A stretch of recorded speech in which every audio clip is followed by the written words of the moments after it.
Wonderful. Hello. Have you ever started a project but then stopped? We all have. Doesn't matter if you're a cook or a gardener or you're crocheting or knitting, painting, writing or sketching, or building something. We all get started and excited about a new project, but then we stop. There are many, many reasons why you might stop, and some may surprise you. But today I have three solutions, and the third one is really going to surprise you. I'm Dr. B, the Naked Creative. No makeup, no fancy tech, just practical wisdom to support your creativity, whatever form that may take. A lot of times, creatives are creative in more than one area. Imagine these together. It could be fun, right? But we often get into situations where we want to do something, but then we shift our attention to the other art form. You're painting, and suddenly you have an idea for a story. You're out gardening, and suddenly you realize that you wanted to make a scarf out of the yarn that you picked up last week. My husband calls them bright, shiny objects, or BSOs. The next bright, shiny object comes along and you lose your interest. It's normal. And then you wonder, will I ever get back to it? Before another one comes along, and suddenly that's it. You have piles around your workroom, your studio, your bedroom, your home, whatever. But you're not finishing anything. And yet, we all want to get it done, right? We all want to be the person who submits that finished manuscript so that it can be published, so that it could be at least reviewed. So, today I'm going to share with you some really simple solutions to this dilemma. Now, the first one is something that I call the 20-minute solution. And I have this handy dandy little clock. I share this with my students. It has these little levers that pull out so it can set on a table or a counter. It's also magnetic, so you can stick it on your refrigerator or a metal cabinet. And I turn it to 20 minutes. I call it the 20-minute solution. Now, a lot of methods talk about the Pomodoro technique, 25 minutes and then a 5-minute break, but I like the 20-minute solution better. My brain is so used to the 20 minutes. And the thing about the 20 minutes is 3 of them fit very nicely into an hour. Often, when I finish my first 20 minutes, the timer will go off and I'll say, I'm ready to go again. And so I immediately put in another 20 minutes and sometimes a third. And after an hour's work, quite a bit can get done. I think that 20 minutes is the first perfect amount of time. 20 minutes is one of those time periods where even if things are going really, really badly, you can put up with it for 20 minutes. It's often said we can endure anything for 10 seconds, a minute, 10 minutes, like going to the dentist. Nobody wants to do that and have your teeth drilled. If you just set your mind to it.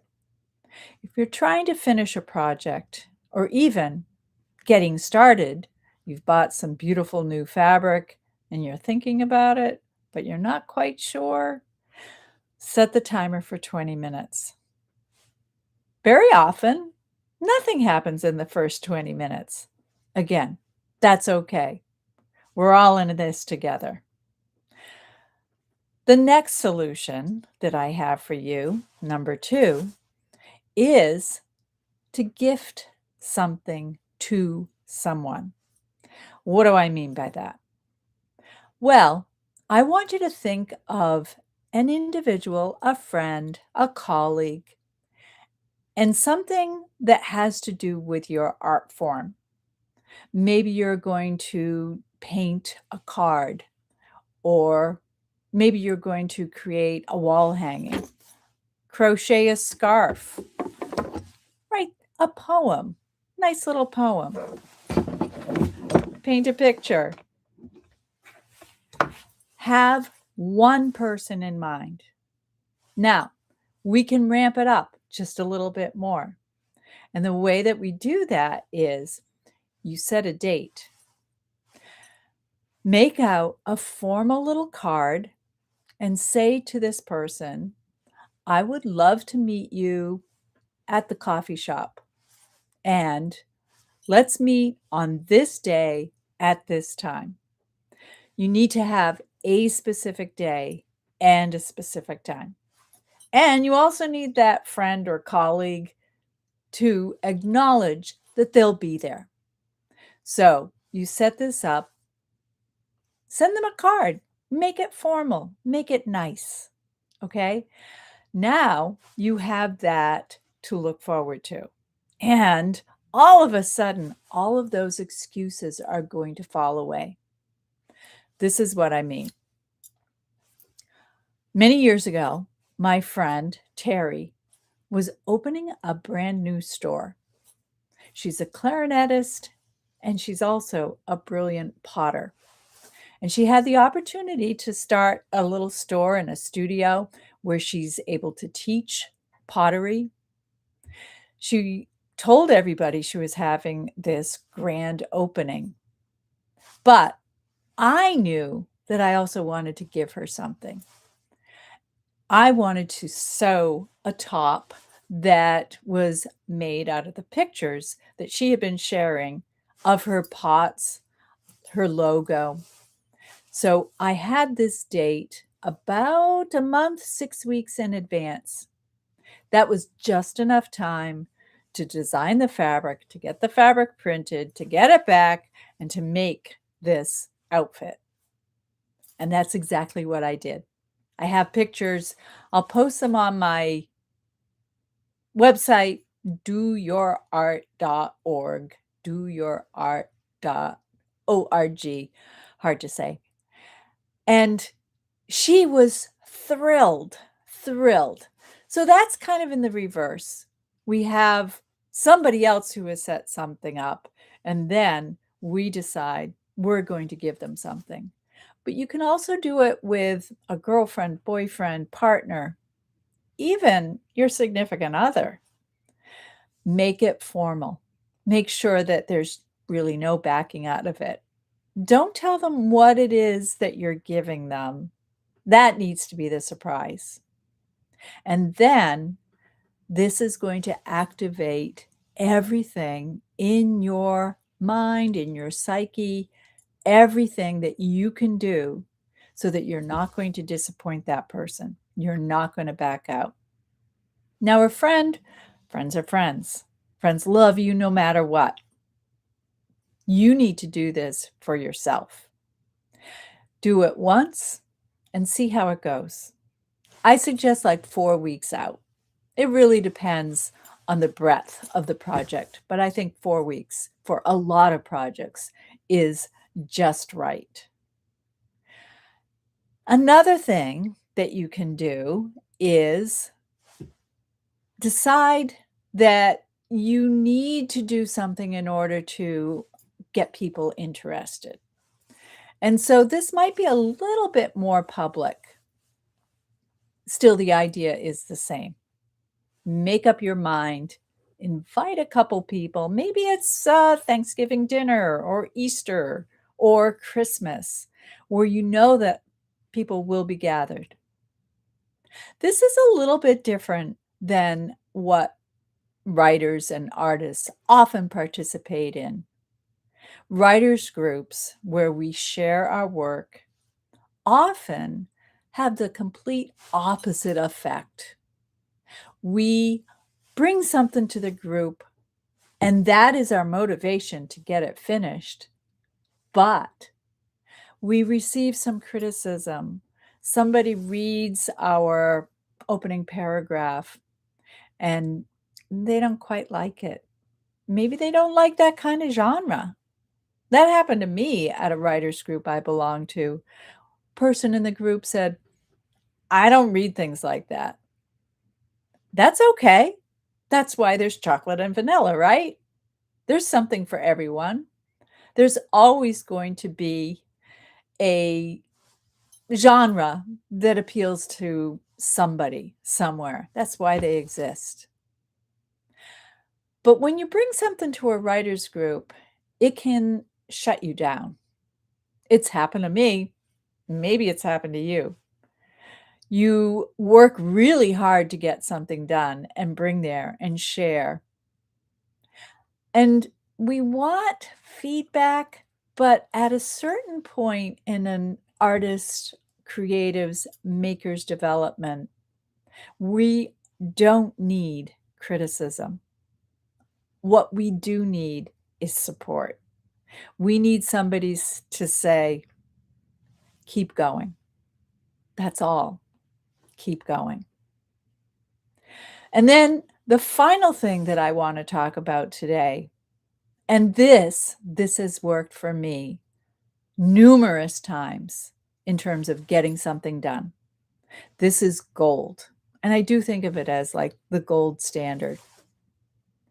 For me, and maybe for you, having a specific due date. Then everything has to come together. Now, this due date is much more public. It could be a recital. Are you a musician? Is there something somewhere that you can ask to participate? Open mic is an example of that. Open to the public, right? And you want to be there. You need to be there. Sign up for it. Don't back out. Concerts. I have many friends who are musicians. My friend Paul, he orchestrates everything. He's the guy that decides on the program, secures the venue, finds the funding to pay the musicians. But guess what? Having a specific date, a specific venue, and then start selling tickets, there's no way of backing out of that. You have to follow through. So give it a shot. What can you do? Where is a venue that you could participate in?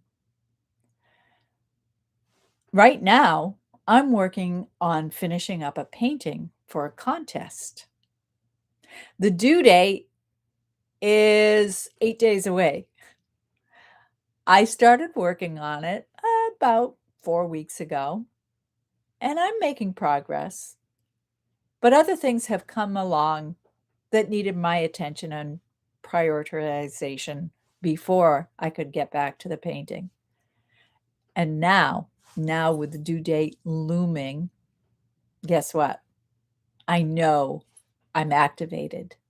I am going to work on it a little bit every day. After I finish this live stream, guess what? I'm going to go in the other room and open up those paints and do a little bit more. And guess what else? I'm going to use my timer to keep myself on track. And will I gift this painting to somebody? Maybe. But the due date of entering the contest, that is the one thing that is gelling everything together. Creatives often get distracted. Many people will say, just do one thing. Just stick to one thing. What's the matter with you, silly goose? Just do it. Focus. That's all you need. Just focus. And I'm here to say it ain't true. Creatives get involved with a lot of different things, many different art forms: crocheting, knitting, sewing, painting, watercolor, oil, pastel, collage, all of it. visual art, writing, sketching. Lots of things you could do with that. Many different lengths of writing. The gardener, all kinds of different ways you can do that. Rock garden, flower garden, vegetable garden, indoor, outdoor, on your deck. And cooking. Who doesn't like to eat? We are pulled in many different directions. But I like to think of it like this. They are all my children, and I'm not going to let any one of them starve. I'm going to figure out a way that I can keep them all going. So, 20-minute solution. Get you started. Find a friend. Gift something to them. Tell them, meet me here on a specific date, specific time. I'm not looking for feedback. I just want to give you a present. And then finally, the pinnacle, the peak, the penultimate, have a due date for a concert, a recital, an open mic, entering a contest, something a little bit more public. All right. Any other questions? I see one from EG. You get ideas when you're doing something else. Yes. Yes. A lot of times I'll be hiking and I'll get ideas. And I wish I had my pen and paper. And I've learned my solution is to pull up the app on my phone where I can dictate into a Google Doc. Brilliant. I get to do two things at once. I get to capture that idea and I get to record it. And then I come back and I also get my walk in and my exercise. I'm definitely a multitasker. When my feet are moving, my brain is going. Okay. So I'm going to wrap it up. Wanted to make this quick, short, helpful. Why did I decide to do this? Well, this was my due date. At the beginning of the week, I was trying to think of how can I motivate myself to get back to making YouTubes? And the idea of a specific time and date that came to me. I'm not the only one doing live stream, but for me, this was a first dive into something brand new and different. So I hope you enjoyed it. If you want more resources, please visit my website, doyourart.org. And there are some free resources there. Sign my email list. I'll get in touch. We'll stay in touch. We'll motivate each other. All right.